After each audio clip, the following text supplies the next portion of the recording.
I love how fucking alive this series feels. A Place Further Than the Universe Episode 2. If you watched my Episode 1 review, you already know how much I adore this series. It's rare to have a slice of life series that feels this fresh and engaging.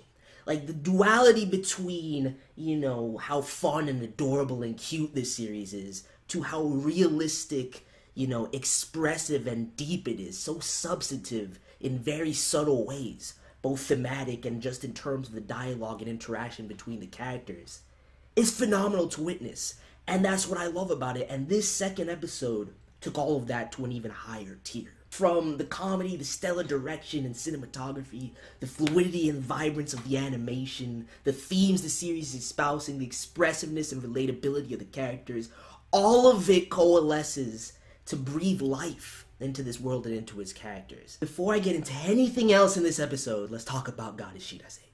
Shirase has the potential to be one of my best girls of this year, period. And it's because of the complexity and the way that they're crafting this character. The episode opens up and Marty sees that smile as they're discussing their plans for the expedition and how they're going to get involved with it and everything like that.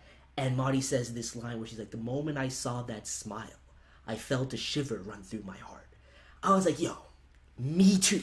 Exactly. It's almost as if the entirety of Shirase's hopes, the entirety of the spirit of their adventure rested in that one smile, that ardent, childlike expression. And it's so genuine. It's crazy because for everything that she's been through, and you see the darkness kind of creeping into the series with the stuff regarding her mother, and I'm going to talk about that in a second, you would think that she'd be more closed off. But how open she is emotionally, how goofy and ridiculous she can be at times, I absolutely adore her, and none of that is a facade. None of that is fake at any point.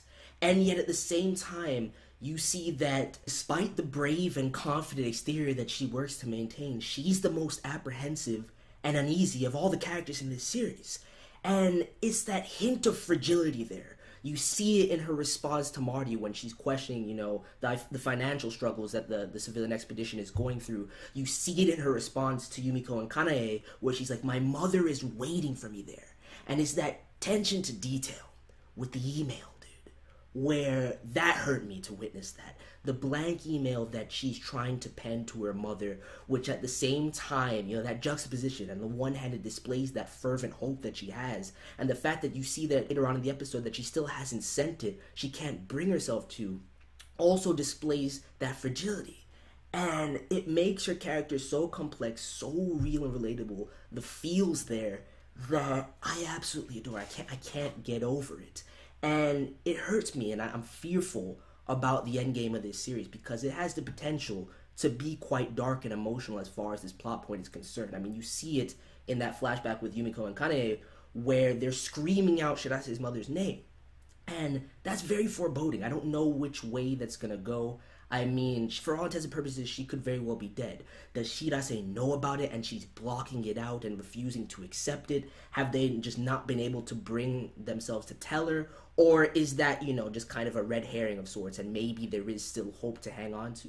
No matter how it goes, I guarantee you that this bond that Shirase is forging with Marty, with Hinata, is going to be the thing that holds her together regardless and pushes her forward regardless of what happens. And it's that relationship, just as that's going to be something to bolster her as the series progresses, that's the same thing that she's doing for Marty's character. Speaking of Marty, both of these two are just absolute lovable idiots. They're so goofy and ridiculous. Like the whole call girl thing, dude. Bro.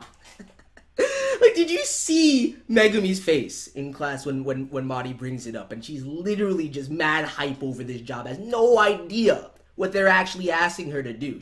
And Megumi's just like, you really don't know anything, do you? And to see Shirase have the same kind of reaction and recommend her that job, and when she finds out like what it actually is, she's just so red, like embarrassed. Shirase is the fucking best, dude. It's too cute. It's too adorable. Same thing when, Hinata's kind of teasing them when she saw their argument in the street and their reaction just being completely embarrassed and flustered. It's just absolutely adorable to witness. And I love seeing that dynamic between the two characters. Shirase's reaction to the host trying to draw her into the club and everything like that, just fucking goofball, dude. I love her. I absolutely adore this character. I'm telling you, she's going to be one of my best girls of the year, hands down. I already feel it. Speaking of the newer characters that we see aside from the last main girl that we caught a glimpse of, Yumiko especially and Kanae are both goddesses. I knew I was gonna love Yumiko. The Lin boost is real, but I knew I was gonna love her, and she doesn't disappoint. She's exactly the type of character that I thought she would be in the best way possible. I can't wait to see more of her. Getting into Hinata, I have to say, I love her way more than I thought I would. You already knew, based on the opening and the little bit that we saw of her, that she was going to be that quirky, energetic, outgoing, and crazy character. But I love how her construction and her portrayal in this episode actually subverts that stereotypical archetype. She's not just this energetic, super Genki idiot, right? She's actually quite intelligent, and you can tell by some of the things she says. But even still, the way she goes about it, you know, she's still kind of simple, and she has that open nature to her, and she's a lot of fun. I love her, man. Her use of English, the way she kind of is very playful with Mari and Shirase's characters. Throughout the episode, time and time again, I'm just like, yo, more so than her design, more so than the role that she's playing, and you already know it's going to be mad mischief when it comes to the dynamic between Kimari and Hinata, but it's so much, it continues that refreshing nature to this series for me, where it subverts my expectations in the best ways possible.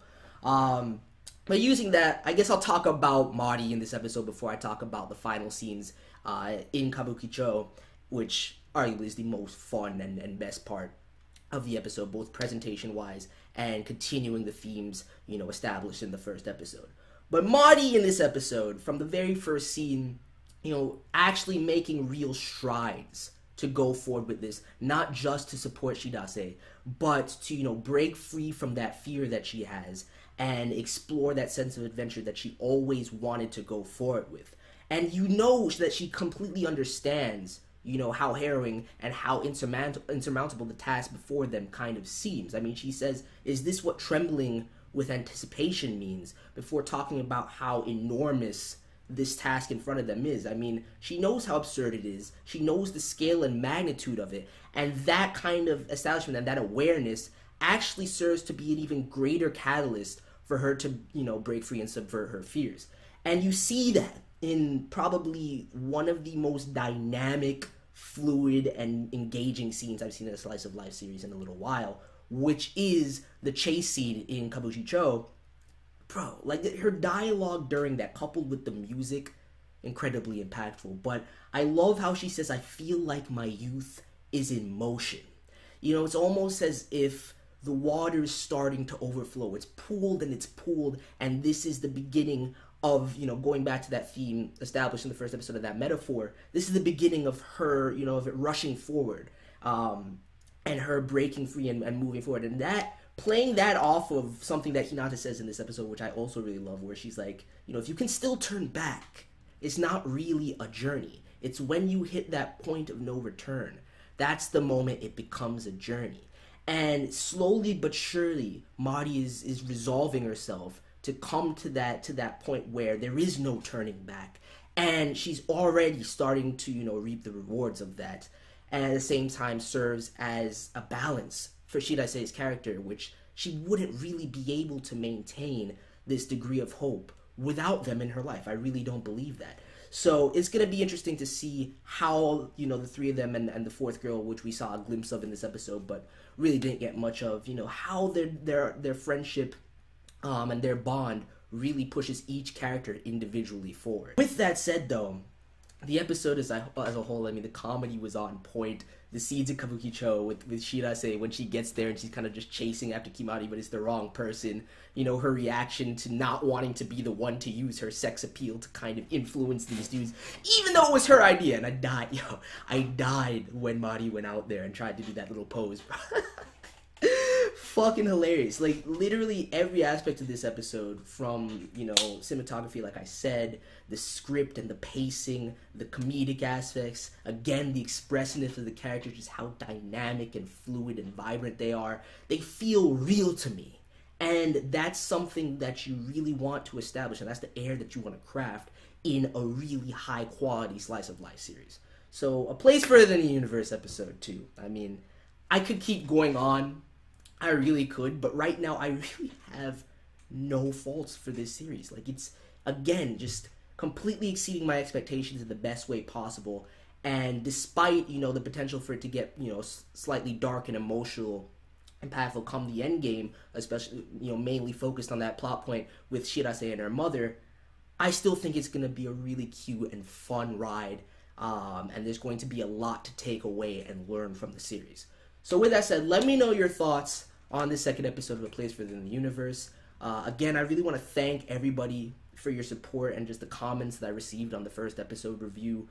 It really has me inspired and ready to get back into, getting my review game back up. So I'm going to be doing these. I'm going to continue these throughout the season. Probably get a handful of other reviews going and try and get my skills back up so we can bring them back to the channel in a bigger way.